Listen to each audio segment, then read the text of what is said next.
Have you ever thought about which iPhone upgrade you'll actually remember 10 years from now? People usually point to flashy things like a pro feature, a new chip, or some futuristic camera lens. But when we look back at the iPhone 17, there's one upgrade that might stand out more than any other: the selfie camera. Yes, the front camera, the one most of us use every single day, has finally received the love it deserves. Let's rewind for a moment. Apple has always hyped up its cameras, especially on the Pro models. Year after year, we've seen telephoto lenses, better ultra-wide sensors, and major upgrades to the main rear cameras. But the selfie camera? That poor little lens has been living in the shadows for years. The last time Apple gave it a real upgrade was back in 2019 with the iPhone 11. That was 6 years ago. Since then, iPhones have basically had the same 12-megapixel selfie camera with just a few tweaks.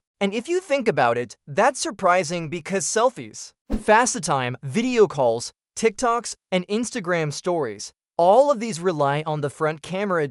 So when Apple announced the iPhone 17, many people were focused on the Pro models and their new designs. But buried under all the headlines is what might be the most important change: a brand new 18-megapixel selfie camera. Now, on paper that may sound like just a resolution bump, but there's a lot more to it. Apple redesigned the sensor itself. Instead of sticking with the usual rectangular shape, they've gone with a square, multi-aspect sensor. What that means for you is simple. Whether you're holding your phone vertically or horizontally, the camera adapts. No more awkwardly rotating the phone or dealing with cropped edges. And here's the fun part: the new lens is wider, which means you can fit more friends into the frame without having to push your arm halfway across the room. Pair that with Apple's Center Stage software, which automatically adjusts the frame to keep everyone in focus. And suddenly selfies and group shots feel a lot more natural.